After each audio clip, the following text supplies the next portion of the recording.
বাংলাদেশ বিমান বাহিনীতে যুক্ত হতে যাচ্ছে চীন, তুরস্ক, ইতালি ও পাকিস্তান থেকে অত্যাধুনিক যুদ্ধবিমান ও ফাইটার হেলিকপ্টার। এসব যুদ্ধবিমান বাংলাদেশের বিমান বাহিনীর বহরে যুক্ত হলে পাল্টে যাবে দেশের সামরিক সক্ষমতা। কিন্তু প্রশ্ন হলো, কতটা শক্তিশালী এসব যুদ্ধবিমান এবং যুদ্ধের সফলতাই বা কতটা? বিস্তারিত আরিফ হাসানের প্রতিবেদনে। Magic 5-2 radar contact. Vector 050 to the zone.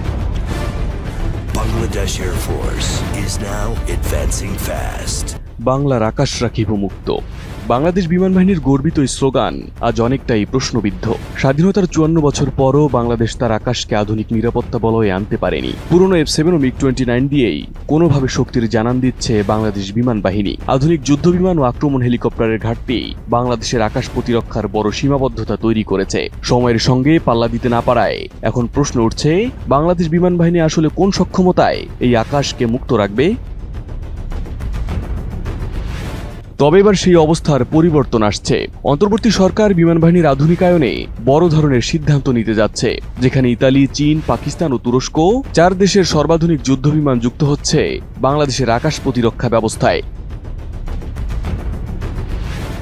2027 সালের মধ্যে ইতালি থেকে 10টি ইউরোফাইটার টাইফুন কেনার পরিকল্পনা করেছে বাংলাদেশ।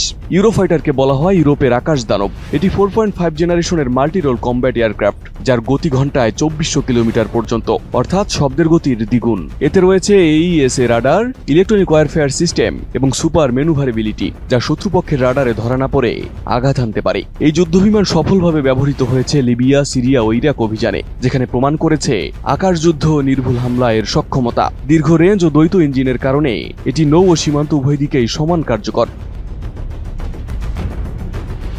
রোজকার সাধারণ খাবার এখন হবে অসাধারণ। প্রাণ স্বাদের মশলা, স্বাদ বাড়ায়, ঘ্রাণ ছড়ায়। জেটেন্সি হলো চীনের তৈরি 4.5 জেনারেশনের ফাইটার জেট, যা radar avoiding design, AESA radar ও PL-15 long range air to air missile দ্বারা সজ্জিত।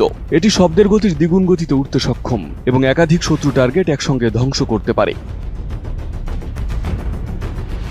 2025 সালে ভারত-পাকিস্তান সীমান্ত সংঘাতে জেটেন্সির যুদ্ধ সফলতা আলোড়ন তোলে। পাকিস্তান বিমান বাহিনীর জেটেন্সি স্কোয়াড্রন ভারতীয় একাধিক যুদ্ধবিমানকে ভূপাতিত করেছিল। এই সাফল্য জেটেন্সিকে দক্ষিণ এশিয়ার অন্যতম কার্যকর যুদ্ধবিমান হিসেবে প্রতিষ্ঠিত করেছে। পাকিস্তানের দাবি, 4 দিনের ওই সংঘর্ষে ভারতীয় বিমান বাহিনীর 3টি রাফাল, একটি MiG-29, একটি Su-30 এবং একটি মিরাজ 2000 ধ্বংস করেছে তারা।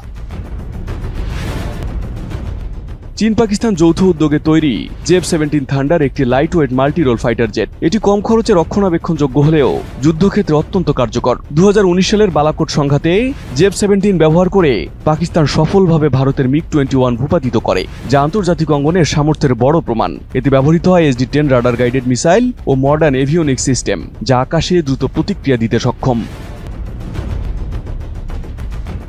তুরস্কের তৈরি T-129 অ্যাটাক হেলিকপ্টার মূলত ক্লোজ এয়ার সাপোর্ট ও অ্যান্টি ট্যাঙ্ক মিশনে ব্যবহৃত হয়। এতে রয়েছে রকেট, হেলিফায়ার মিসাইল, 20 মিমি ক্যানন ও উন্নত নাইট ভিশন সিস্টেম। সিরিয়া ও ইরাকে এই হেলিকপ্টার ব্যবহার করে তুর্কি বাহিনী অসংখ্য সফল অভিযান চালিয়েছে।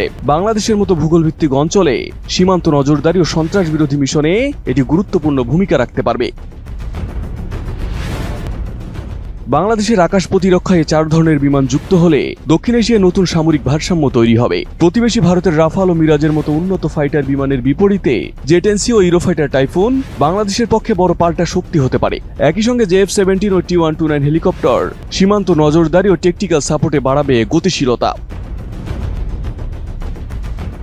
Arif Hasan, ATN news.